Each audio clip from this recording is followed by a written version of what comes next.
जय स्कंद माता की। स्वागत है आप सभी का मेरे एचएस भारद्वाज यूट्यूब चैनल पर। पंचम नवरात्रा स्कंद माता का। स्कंद माता की पूजा करने से, उनकी कथा का श्रवण करने से और उनका प्रिय भोगों को अर्पण करने से संतान प्राप्ति का वरदान मिलता है। स्कंद माता पुत्र, धन सब कुछ देती हैं। जो व्यक्ति सच्चे मन से स्कंद माता की पूजा करता है उसकी संतान प्राप्ति की मनोकामना जरूर पूरी हो जाती है। नवरात्रि पर्व का 5वां दिन यानी नवरात्रि का 5वां दिन स्कंद माता का होता है।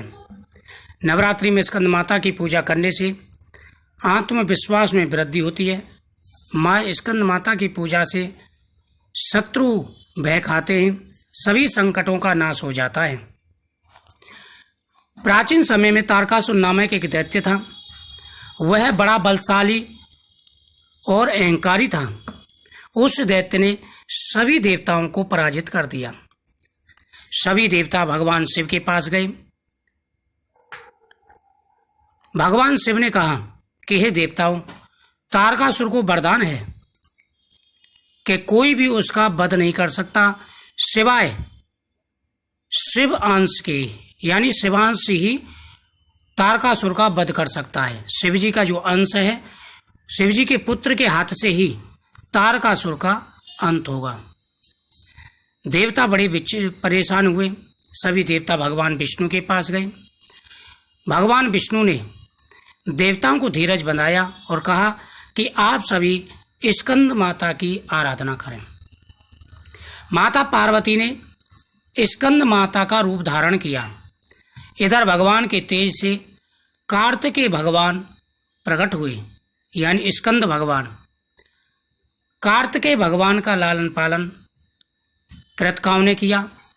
उसके बाद में स्कंद माता ने कार्तिकेय भगवान को युद्ध अभ्यास कराया। स्कंद माता को प्रसन्न करने से संतान की प्राप्ति हो जाती है और इस कथा को श्रवण जरूर करना चाहिए। छोटी सी कथा है लेकिन इसका महत्व बहुत है। जब स्कंद माता ने कार्तिकेय भगवान को युद्ध अभ्यास कराया तो कार्तिकेय जी ने तारकासुर का वध किया। सभी देवता प्रसन्न हो गए। सभी देवताओं ने वरदान दिया कि जो भी स्कंद भगवान की इस कथा का श्रवण करेगा उसकी सभी मनोकामनाएं पूरी होंगी, संतान की प्राप्ति होगी। जो भी स्कंद माता की पूजा करेगा, इस माता के पंचम रूप की पूजा करेगा, उसकी संतान की मनोकामना जरूर पूरी होगी। स्कंद माता को केले का प्रसाद अति प्रिय है। नारियल और केला। अपनी मनोकामना बोल करके स्कंद माता को नारियल का भोग अर्पण करना चाहिए। साथ में केले का प्रसाद माता को अर्पण करना चाहिए। इस दिन माता के सामने हाथ जोड़ करके प्रार्थना करें। माता के सामने केले का प्रसाद चढ़ाए, नारियल का प्रसाद चढ़ाए। उसके बाद में ओम स्कंद मात्रे नमः इस मंत्र की एक माला जाप जरूर करना चाहिए।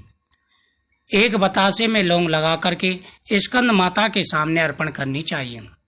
ऐसा करने से पुत्र की मनोकामना पूरी हो जाती है, संतान की मनोकामना पूरी हो जाती है।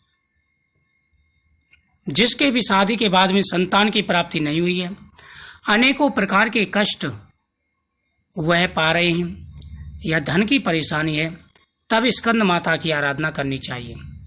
कार्तिकेय भगवान को गोद में लिए हुए सटान, यानी भगवान कार्तिकेय को गोद में लिए स्कंद माता की फोटो लाए, सामने रखे या दुर्गा माता के सामने ही स्कंद माता के नाम का उच्चारण करना चाहिए, मंत्रों का जाप करना चाहिए।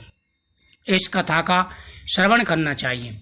हाथ में जल लेकर के माता के सामने संकल्प करें और इस कथा का श्रवण करें।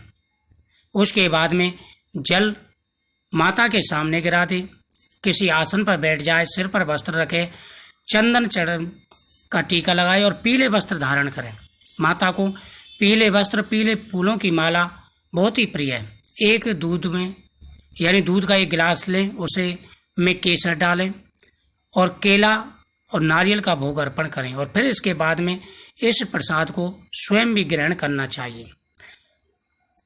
दंपति यानी मियाँ बीवी दोनों को वह प्रसाद खाना चाहिए। उसके बाद में प्रसाद ज़्यादा है तो सभी लोगों में बांट भी सकते हैं। ऐसा करने से शीघ्र मनोकामना पूरी होगी। तो स्कंद माता की इस कथा का श्रवण करने से और यह भोग माता को अर्पण करने से, इस भोग का प्रसाद खाने से हर मनोकामना पूरी होगी। साथ में मनोकामना पूरी होती है संतान प्राप्ति की। तो इस वीडियो को ज़्यादा से ज़्यादा शेयर करें जिससे सभी की मनोकामना पूरी हो और आप ये उपाय जरूर करें और इस कथा को जरूर सुनें। जय माता दी।